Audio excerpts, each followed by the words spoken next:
இது வரைக்கும் மனுஷன் நிலவையும் செவ்வாய் கிரகத்தையும் ஆராய்ச்சி பண்ண அளவுக்கு கூட நம்ம பூமியில இருக்கக்கூடிய கடலை ஆராய்ச்சி பண்ணதில்லை. கடலை பத்தி இது வரைக்கும் நம்ம ஆராய்ச்சி பண்ணது வெறும் 5% தான்.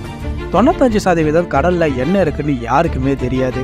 ஆழ்கடல்ல வாழக்கூடிய சில வினோதமான உயிரினங்களை பத்தியும் கடலை ஏன் நம்மளால முழுசா ஆராய்ச்சி பண்ண முடியலன்றத பத்தியும் இந்த வீடியோல பார்க்கலாம். Welcome back to White Art media.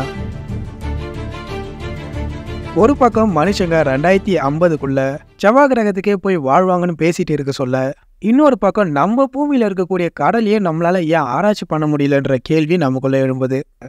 நம்மளால கடலை முழுசா ஆராய்ச்சி பண்ண முடியாம இருக்கிறதுக்கு இந்த 3 முக்கியமான காரணம் தான்.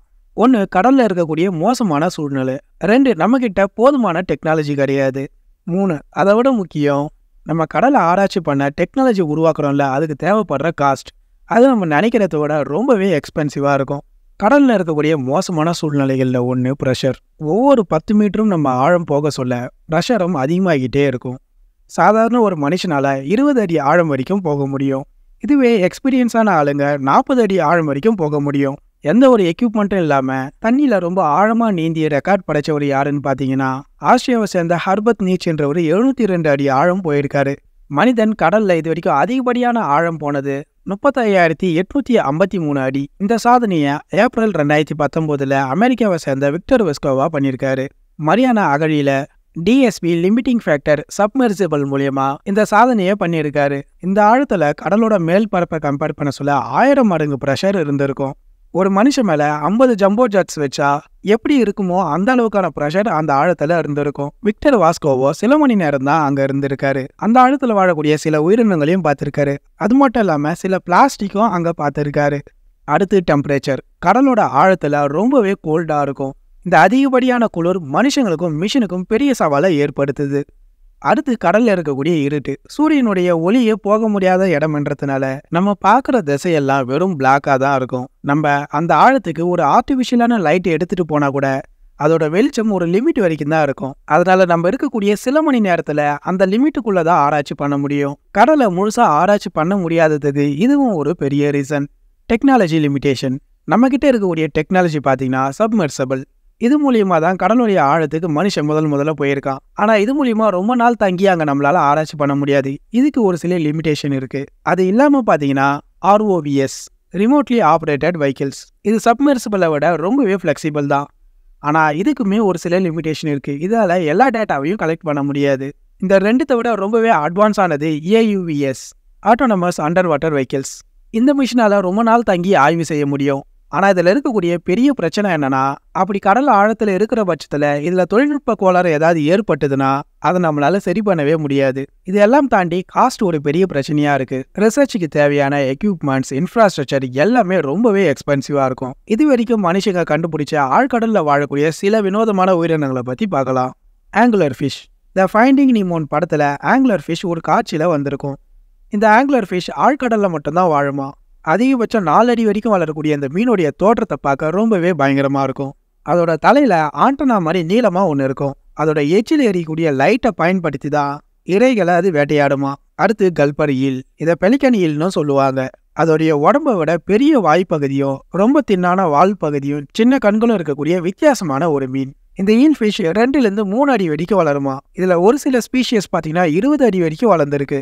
ஆழ்கடல்ல 1600 அடியிலேருந்து 10,000 அடி ஆழம் வரைக்கும் இந்த மீன்கள் வாழ்ந்துட்டு இருக்கு. அடுத்து கோப்ளின் ஷார்க். இந்த சுறா மீனோட தலையில ரைனோசரஸுக்கு இருக்கிற மாதிரி கொம்பு இருக்கும். இதுங்க அதிகபட்சம் 12 அடி உயரமும் 460 பவுண்ட் எடையும் இருக்குமா. இந்த மீன்கள் பெரும்பாலும் ஜப்பான் பகுதியில தான் இருக்கு. ஜப்பானிய நாட்டுப்புற கதைகள்ல இந்த மீனுக்கு புராண பூதம் அப்படின்னு பேர் வச்சிருக்காங்க. அடுத்து வைப்பர் ஃபிஷ். இந்த மீன் வெறும் 30 சென்டிமீட்டர் தான் இருக்கும். இந்த வகையான மீன்கள் 250லேருந்து 5000 அடி ஆழத்துல வாழுதுங்க. அடுத்து ஃபேங் டூத். இந்த மீன்கள் வெறும் 15 சென்டிமீட்டர் வரைக்கும் தான் வளரும். இதுங்களுடைய பற்களை பார்க்க சொல்லவே தெரியும் இதுக்கு இந்த நேம் எப்படி வந்ததுன்னு. இந்த வகையான மீன்கள் 1640லேருந்து 6561 அடி ஆழத்துல வாழுதுங்க. ஜெயிண்ட் ஐசோபோடு.